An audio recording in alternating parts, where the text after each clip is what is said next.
buenos días.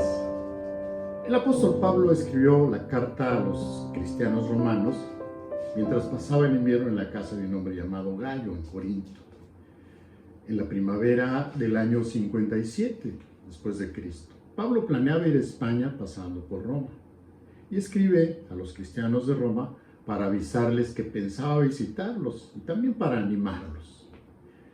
Al apóstol le preocupaba que los cristianos romanos no estuvieran entendiendo correctamente el Evangelio.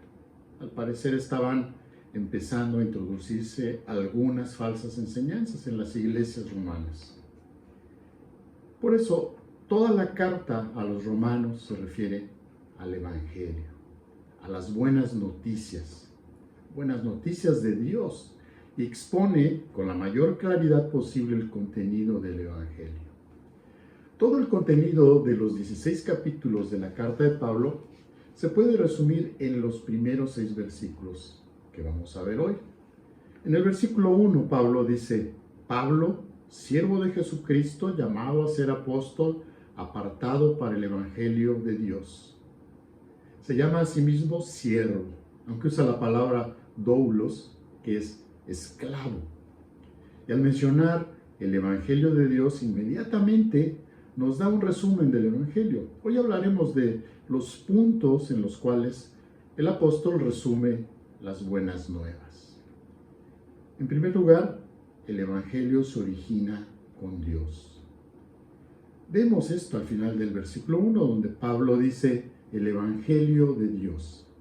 El Evangelio no se originó con Pablo, no se originó con los apóstoles, no se originó con el hombre. Es el Evangelio de Dios. Es la buena noticia. Pablo y los demás apóstoles no lo inventaron. Fue revelado y confiado a ellos por Dios.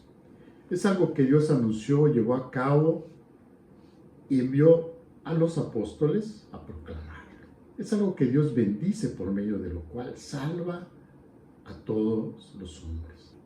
El testimonio del Evangelio es la Escritura. El Evangelio está prometido en las Escrituras del Antiguo Testamento. Pablo dice en el versículo 2 que él había prometido antes por sus profetas en las Santas Escrituras. Es decir, el anuncio, la afirmación, la confirmación del Evangelio es la Escritura misma. Aunque Dios reveló el Evangelio a los apóstoles, no les llegó como algo nuevo, porque Dios lo había prometido mucho antes por medio de sus profetas en las Sagradas Escrituras. Esto es importante porque, por nuevo que pareciera el Evangelio, cuando fue dado a conocer por primera vez en nuestro mundo oscurecido por el pecado, la buena noticia de la salvación de los pecadores por Dios mediante la obra de Jesucristo no era, sin embargo, una novedad.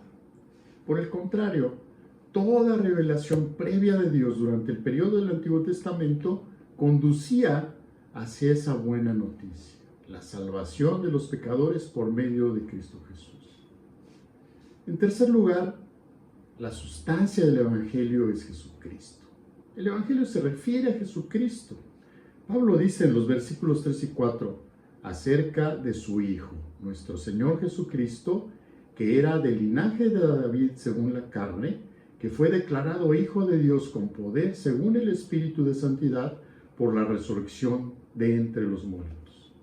El Evangelio de Dios es la buena noticia acerca de su Hijo.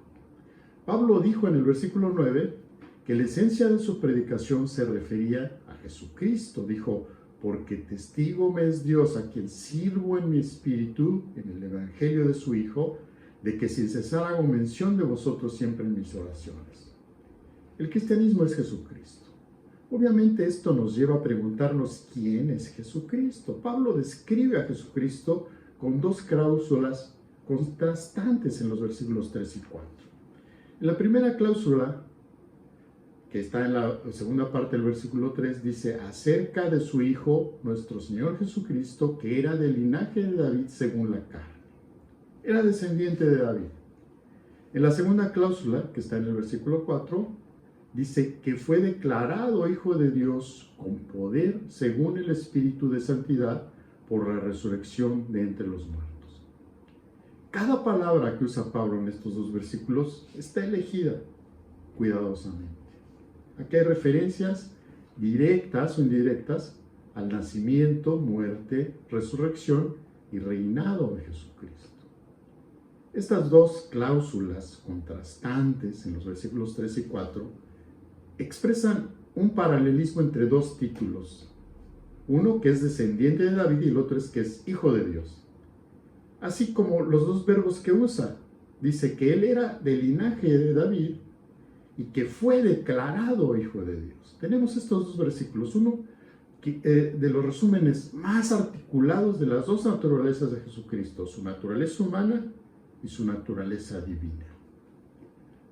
La sustancia del Evangelio entonces es Jesucristo. En cuarto lugar, el alcance del Evangelio son todas las naciones. El Evangelio es para todas las naciones. Pablo dice en el versículo 5, y por quien recibimos la gracia y el apostolado para la obediencia a la fe en todas las naciones por amor de su nombre. Define el alcance del Evangelio como todas las naciones. Esto parece implicar que los cristianos en Roma, a quienes escribía, eran predominantemente gentiles, es decir, no judíos. Porque los menciona específicamente en el versículo 6, dice, entre los cuales estáis también vosotros, llamados a ser de Jesucristo. Sin embargo, Pablo, unos versículos más adelante, en el versículo 16, describe el Evangelio como poder de Dios. Seguramente ustedes recuerdan porque no me avergüenzo del Evangelio, porque es poder de Dios para salvación a todo aquel que cree, al judío primeramente y también al griego. Aquí cuando Pablo dice también al griego, está afirmando que el Evangelio es para todos, que su alcance es universal, no solo judíos. Pero ¿de dónde sacó Pablo la idea de que el Evangelio es para todas las naciones? Sin duda conocía lo que Jesús dijo y podemos verlo en los Evangelios. Por ejemplo, en Mateo dice, id y hacer discípulos a todas las naciones.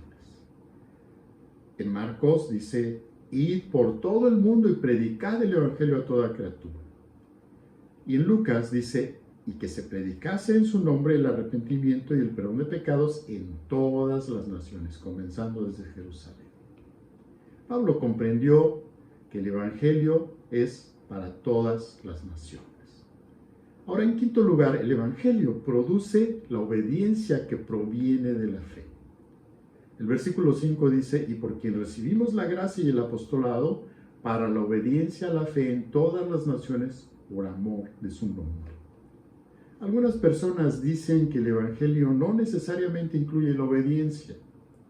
El Evangelio es todo gracia, dicen, pero están equivocados. El Evangelio no es una invitación a la falta de obediencia, no.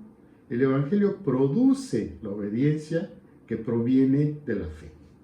La obediencia está en el corazón mismo del Evangelio. Está inseparablemente ligada a la fe. En sexto lugar, el propósito del Evangelio es la gloria de Dios. Es para la gloria del nombre de Jesucristo, que es la gloria de Dios. Esto es lo que Pablo quiere decir cuando dice en el versículo 5, hablando de Cristo, por amor de su nombre. La primera pregunta del Catecismo Menor de Westminster dice, ¿cuál es el fin principal del hombre? La respuesta es, el fin principal del hombre es glorificar a Dios y disfrutar de Él para siempre. Nuestro propósito es glorificar a Dios. Cuando la Escritura habla de hacer algo por amor de su nombre, significa prácticamente lo mismo que hacerlo para la gloria de Dios o por la gloria de Dios. ¿Por qué deseaba Pablo llevar a las naciones la obediencia que proviene de la fe?